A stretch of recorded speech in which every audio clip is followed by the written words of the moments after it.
Hi, welcome to our presentation on Jamf Client Communications Doctor. This is something that we came up with at Mann Consulting to assist our clients. A little bit about us. We are a San Francisco Bay Area MSP. We serve over 200 companies a year. We have multiple Jamf 400 or CCE Jamf certified people on staff. We do both fully managed IT services as well as partner with customer in-house teams. Sometimes they have their own IT departments and they leverage us for some help. We are unique in that we manage a lot of Jamf instances at scale. So there's a lot of variabilities that we see in different instances. Today we're going to be talking about broken Jamf communications. What a broken Jamf communication means is the computer is not properly checking in with Jamf. This can show up in ways like you can't enforce Apple software updates, computers won't check in, you have no ability to install security software, applications won't patch. All of the management tasks that you are using Jamf for kind of cease to function. And this is problematic when you see this over a scale and it's hard to detect.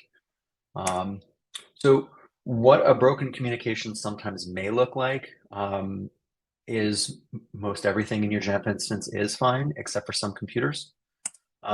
These computers maybe will show up as have checked in recently, but have very old inventory, or they may have recent management commands using the Apple Push Certificate service, but you're not really seeing all of the policies run.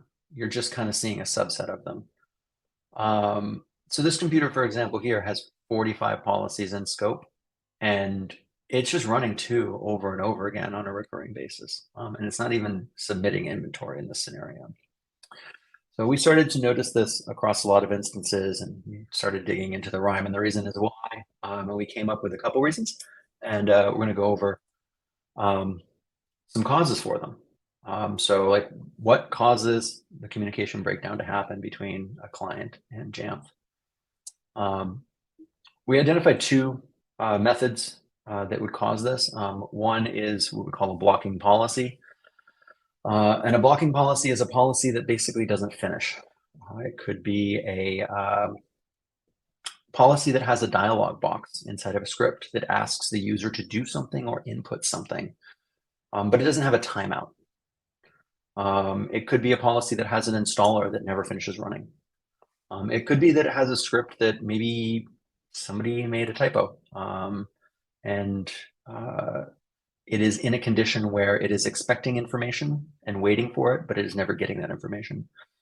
And lastly, which is a very interesting one, is some commands that work fine on almost every computer just hang on some computers.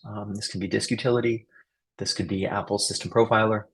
And one thing to note on policies is Jamf Pro does not set a time to live on any of these parts here. So if a script decides that it wants to run for 20 years, Jamf will wait 20 years for it to finish. I'm going to use one example here, which is Jamf's file vault to reissue key.sh. It uses a dialog without a timeout. We'll show you a little bit more of that soon. Another type of blocking process is a blocking extension attribute, especially one with a script in it. Again, Jamf Pro does not have a time to live for extension attributes. A lot of these are scripts. There can be human errors in them. Those errors could lead it to never finishing. Also, again, some commands, they may just hang. So if a command that the extension attribute is calling hangs, the extension attribute hangs, and thus the entire process hangs.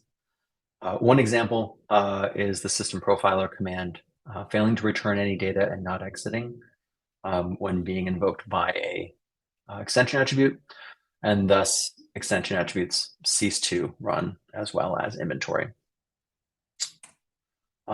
Is an example of some blocking policy code. This was taken from the Jamf's File Vault 2 reissue key that is on Jamf's GitHub. You'll note that there is a OSA script dialog box that is popping up that's asking the user to enter their password. The one thing missing from this is a timeout. So if the user decides that they do not want to enter their password, Jamf policies will stop running because we will wait forever for that action to occur. So giving you an example of what the interaction looks like for a user, say we have an employee who is making a presentation that's really important and they need to find some pictures of a border collie. And while they are working, a dialog pops up saying you need to type in your password. This is not more important than the presentation, which is due today in their mind. So what they do is they take this dialog box and they just put it here for safekeeping, right? Now they continue on with their day doing their work. This has effectively blocked all Jamf communications until the user refines that window at the bottom, brings it up and takes action on it. If this is one day, if this is a week or a month, Jamf communications are stopped for that period of time. Traditionally, the way to fix this, there's two ways. One of them is writing an email to the impacted user and asking them to reboot, maybe see if that fixes it. You're noticing something's not right. Another traditional way to fix this is if you accidentally pushed out a policy that impacts all computers. I've seen this before on Mac admins where people bring up, I just wrote a script and I pushed it to all machines and everyone stopped checking in. Is this email, which is a lot less fun, is asking everyone to restart. Again, you're at the mercy of your employees actually taking action on this task, which can have varying effects depending on how responsive they are. So what we designed and what we're introducing is the Jamf Client Communications Doctor, just the doctor for short. And who is the doctor? The doctor consists of three components. One of them is a script that is installed locally on each client computer. That script is responsible for monitoring Jamf. There's a launch daemon that runs the script every time the Jamf binary spins up and starts performing tasks. Lastly, there's an extension attribute that monitors the logs outputted by the Jamf Client Communication Doctor script and reports back to Jamf so that you can see easily and you can create smart groups to see when the doctor had to take remediation action. So what does the doctor do? There's a couple things. First, the doctor sets a time to live on all policy child processes. So we are allowing 14.1 hours per child process to run. That should be plenty of time to install even the largest piece of software, do some very large calculations of files. For extension attributes, by default, we give 60 minutes per extension attribute. That should be plenty of time to gather information and report back to Jamf. Overall, we also set a time to live for a Jamf check-in. We allow for 2 days total. If within 48 hours, a Jamf policy check-in is still running, it's probably time to try again and maybe report that that's happening. As an added bonus, since we are waking up when this happens, we also caffeinate the computer based on the Jamf process. We do allow display sleep and screen lock, but we don't allow the system to automatically go to sleep. That way, processes can continue while the user walks away from their computer. A note on this, for all time to lives, we are calculating them based on the actual runtime while the computer is active. Example, if it runs for 1 minute and the user closes the computer lid and it does sleep and wakes it up a day later, it will be 1 minute of elapsed time total. So we still have the remaining 14 hours and change.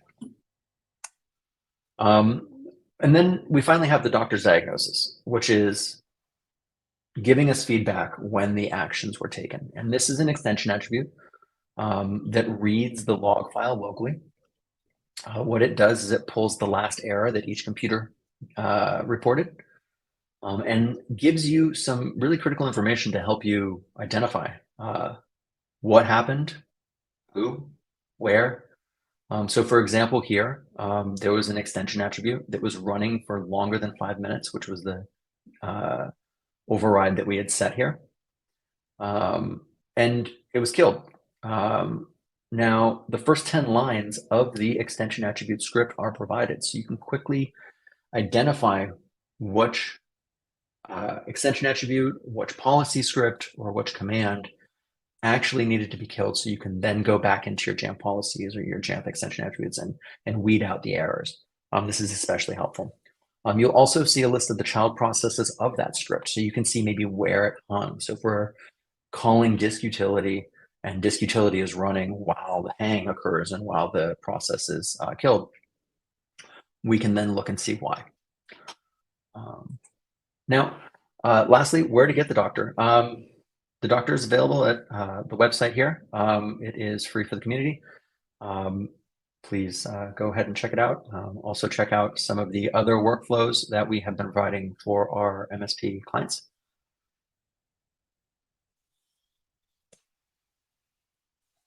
Thank you.